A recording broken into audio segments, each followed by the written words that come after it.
Hello everyone, নমস্কার। আমি জুই। সকলে কেমন আছো? আশা করছি সকলে খুব খুব ভালো আছো। তোমাদের সকলকে সঙ্গে নিয়ে আজকের ব্লগটাকে শুরু করছি বিকেল থেকে। আশা করছি তোমাদের ভালো লাগবে। মুগ্ধ স্কুল থেকে ফিরেই খেলতে শুরু করে দিয়েছে, যেটাও সব সময় করে। স্কুল থেকে ফিরেই আগে ওর পছন্দের খেলনা জিনিস নিয়ে প্রথমে একটুখানি খেলে নেয়, পরে ওকে ফ্রেশ করিয়ে দিলে ও বেশ লক্ষ্মী ছেলের মতো ঘুমিয়ে পড়ে। এই বাবেলস গানটা না নতুন কিনেছে, তাই এটার কদর একটুখানি বেশি।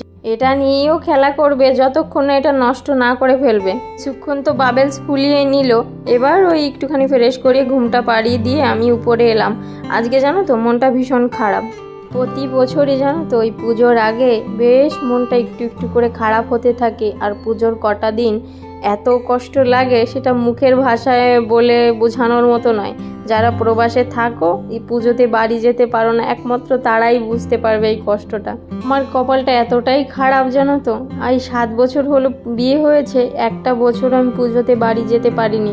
কদিনের অপেক্ষা, মা ঠিক তার ছেলে মেয়েকে নিয়ে চলে আসবে বাপের বাড়ি কটা দিনের জন্য বেড়াতে, কিন্তু আমার 7 বছর পার করে 8 বছরটাও চলে গেল, এবারও ফেরা হলো না বাপের বাড়ি। এই নিয়ে এই পুজোর কটা দিন আগে থেকেই যে এত মন খারাপ হয়, এই কষ্টটা না বলার মতো কেউ নেই আর বোঝার মতো কেউ নেই। এবার পুজোতে জানো তো ভাই আমার কাছে থাকছে, এই প্রথম। ওরও পুজো দেখা হবে না, ওই আমার সঙ্গে আর কি সঙ্গ বেঁধেছে। আর এখানে তো পুজোর আভাস একদমই পাওয়া যায় না, কোনো পুজোই এখানে হয় না। এই নিয়ে কোনো কারণ ছাড়াই দুপুর থেকে বেশ মনটা ভার হয়ে রয়েছে। কোনো কাজ বাজ করতে ইচ্ছে করছে না, তবুও ওই একটা নিয়মের বাধা পড়েছি, তো নিয়মে তো চলতেই হবে। ওই উপরে জামা কাপড়গুলো নিতে চলে এসেছি, পিছন পিছন দেখলাম ভাই ও মেয়েটাকে নিয়ে চলে এসেছে। ও যখনই উপরে আসে এই গাছটার দিকে তাকিয়ে থাকে কখন ওর হাতে একটুখানি ফল ছিঁড়ে দেব, আর ও টুকটুক করে সেটা খেতে থাকবে। ওই পাখি যাচ্ছে কোথা দিয়ে উড়ে, আকাশটা ভালো করে ঘুরে ঘুরে দেখবে কোলে বসে। এটাই ও সারা বিকেল কাটানোর একটা বেশ সময়। যে বললাম দুপুর থেকেই মনটা ভীষণ ভারী, তাই কিছু কিছু কাজ না করতে মোটে ইচ্ছেই করছিল না। তাই মেয়েকে আজকে ভালো করে কাজল পড়ায়নি, তো ওর বাবা বিকেলের দিকে ওই আকাশের চাঁদটাকে টুক করে ধরে কপালে বসিয়ে দিয়েছে। এবার এটা নিয়ে ভীষণ হাসাহাসি ট্রোল হয়ে গেছে আমার ঘরের ভিতরে। এই তোমরা প্লিজ এটাকে ইগনোর করে আমার মেয়ের ফল খাওয়াটা দেখো। এই যে অরেঞ্জটাকে দেখছো না, এই অরেঞ্জটা গত বছর এত ধরেছিল গাছে, ফলের ওজনে তখন ডাল ভেঙে পড়ার মতো অবস্থা। অনেক ফল জানো তো তখন ওই না পাকতেই ছিঁড়ে ছিঁড়ে ফেলে দিয়েছি। এবারটা দেখো খুব বেশি হয়নি, যা হয়েছে 2 ভাই বোনে টুকটুক করে বেশ চলে যায়। এ থেকে আর ওই ফরমালিন দেওয়াটা কিনে খাওয়াতে হয় না। চলো, অনেকক্ষণ ধরে একটুখানি হাঁটাহাঁটি করে নিয়েছি, এবার নিচে যাই। তবে জানো তো আমার মন খারাপ যতই হোক, এই দুটোর জন্য বেশিক্ষণ আর মন খারাপ থাকে না। জামা কাপড়ের এক ভুর হাতের পাজা করে নিচ্ছিলাম, আর ও খচখচ করে হাঁটছিল, কারণ ওদেরকে নিয়েই তো কাজবাজগুলো সামলাই। ওদেরও এগুলো একটা অভ্যাসে পরিণত হয়েছে জানো তো, আর ওরাও বেশ এনজয় করে। অনেক দিন ধরে ভাবছি ব্লাউজটাকে বানাবো, কিন্তু সময় ইচ্ছে কোনোটাই হয়ে উঠছিল না। ব্লাউজের এই রেডিমেড পিসটা না আমি নিয়েছিলাম ফ্লিপকার্ট থেকে, বেশ অনেক দিন এসেই পড়ে রয়েছে, কিন্তু ওই যে বললাম তৈরি করা আর হচ্ছিল না। তবে কিছুদিন পরেই না আমি যাব একটুখানি তিরুপতি, তার জন্য ভাবছি এবার তৈরিটা করেই ফেলি। আর এটা তো আমার ভীষণ একটা পছন্দের কাজ, তাই ভাবলাম এটা করে যদি মনটাকে একটুখানি হালকা করা যায়। তবে জানো তো প্রথমেই ধরে ভুল কাটিং করে ফেলেছি। টেইলারিংয়ের কাজটা জানো তো আমার ভালো লাগা ভালোবাসার থেকেই করা। এটা আমি সেভাবে কখনো কারো কাছ থেকে শিখিনি, ওই যতটুকু নিজের আইডিয়া পছন্দ থেকে করি ততটুকু, তবে নিজেরটা চলে যায়। কিন্তু ব্লাউজটা না আমি এখন পর্যন্ত কাটতে সেভাবে পারি না, তাই ওই বাইরে থেকেই তৈরি করে আনি। কিন্তু কিছুদিন আগে জানো তো আমি 5খানা শাড়ি আর 5টা ব্লাউজ দিয়ে আমি এমন ধরা খেয়েছি যে আমার ইচ্ছেটাই মরে গেছে আর বাইরে দেওয়ার। প্রতিটা ব্লাউজের ডিজাইন জানো তো ওই টেইলার ঠিক করেছে এবং উনিই বলেছে এইভাবে করে দেবে, কিন্তু প্রতিটা ব্লাউজ পিচই উনি নষ্ট করে ফেলেছে, কেটে একদম উল্টো পাল্টা ডিজাইন করে সেগুলো একদমই ব্যবহার করার মতো রাখেনি, যেটাতে জানো তো আমি ভীষণ কষ্ট পেয়েছি। তাই ঠিক করেছি আর বাইরে একদম দেব না।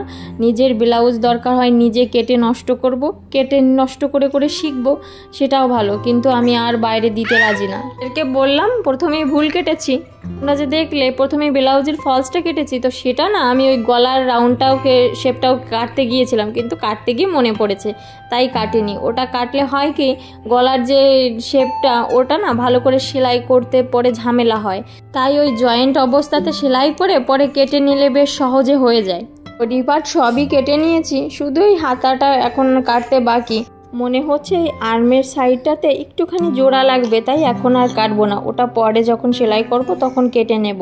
এই রেডিমেড ব্লাউজ পিসগুলোতে জানো তো কাপড়টা বেশ কম থাকে, ঠিকঠাক মেজারমেন্টে আনতে বেশ ঘাম ঝরে যায়। ব্লাউজ পিসটাকে কেটে রেডি করে রেখেছি, একটা সময় করে সেলাইটাও করা হয়ে যাবে। সন্ধ্যার দিকে একটুখানি বেরিয়েছিলাম ছেলে মেয়েকে সঙ্গে নিয়ে। মেয়ে তো এখনো বলতে পারে না কি খাবে, কিন্তু ছেলে বললো পপকর্ন খাবে, ও নিজে থেকেই এই প্যাকেট দুটো নিয়ে এসেছে।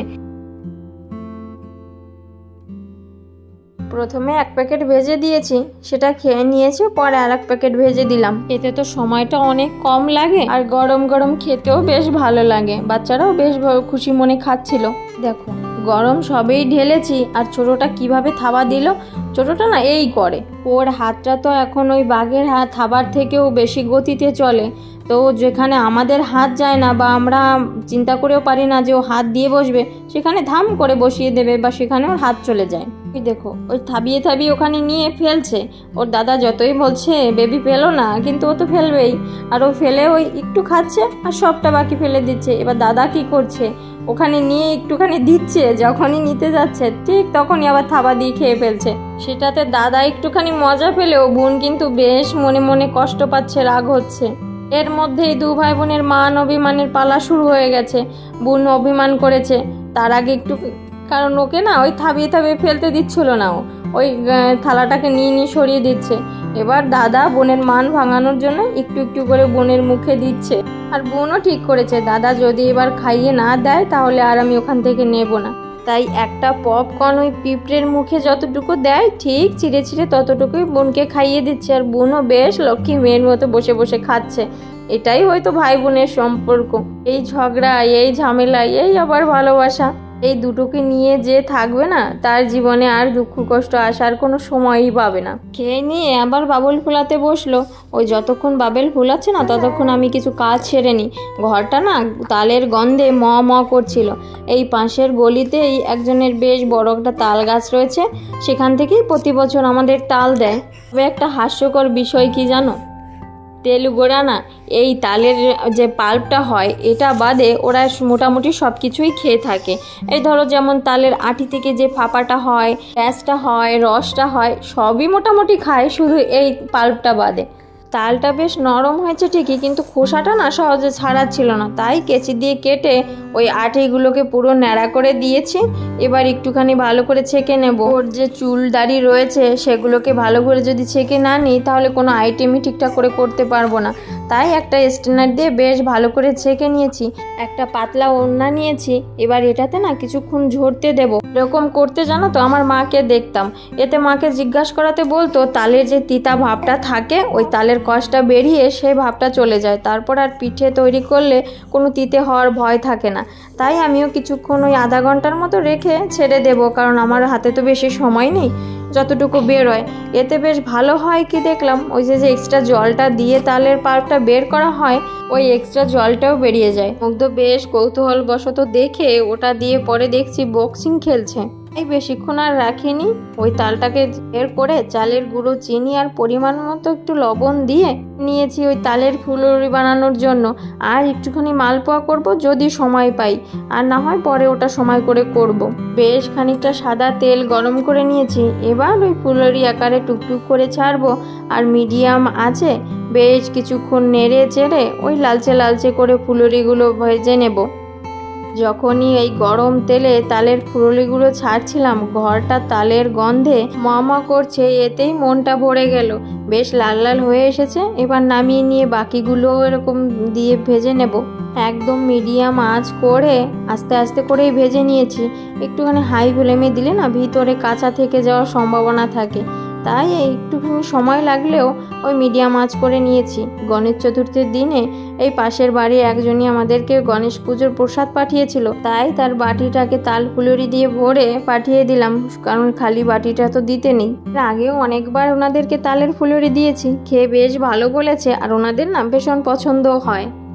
আজকে যেহেতু একটুখানি রান্নাঘর থেকে আসতে আমার দেরি হয়ে গেছে, সমস্ত থালা বাসন পরিষ্কার করে রাতের খাবার দাবার সেরে এবার ছেলেকে বলেছি ওর বাবার কাছে একটু পড়তে বসতে। এবার ও সেটা কিছুতেই করবে না, বরঞ্চ আমি আসতে তার একটা নালিশ অভিযোগ করে একটুখানি পড়াশোনা করে নিয়েছে। এবার ঘড়ির কাঁটায় রাত বাজে 12টা, কিন্তু এদেরকে দেখে কি মনে হচ্ছে রাত 12টা বাজে? মনে হচ্ছে এই তো সবে সকাল হয়েছে। আমার সমস্ত এনার্জি এখানেই শেষ হয়ে গেছে, তাই আমি শুয়ে পড়ছি। কিন্তু এদেরকে দেখো, এদের চোখে এক ফোঁটা ঘুম নেই। আমি যেহেতু ক্যামেরা দিয়ে একটুখানি ভিডিও করছিলাম, তাই আমার ঘাড়ের উপর নেই, তবে এতক্ষণ দুটোতে ঠিক এইভাবে আমার ঘাড়ের উপরে লাফাচ্ছে ঝাঁপাচ্ছে। দুটোতে প্রতিদিনই এই করে করে কখন ঘুমোবে সেটা ওরা নিজেরাও জানে না। চলো এই দুটোকে ঘুম পাড়ানোর চেষ্টা করি, আর এখানেই আজকে রাখছি। সবাইকে শুভরাত্রি।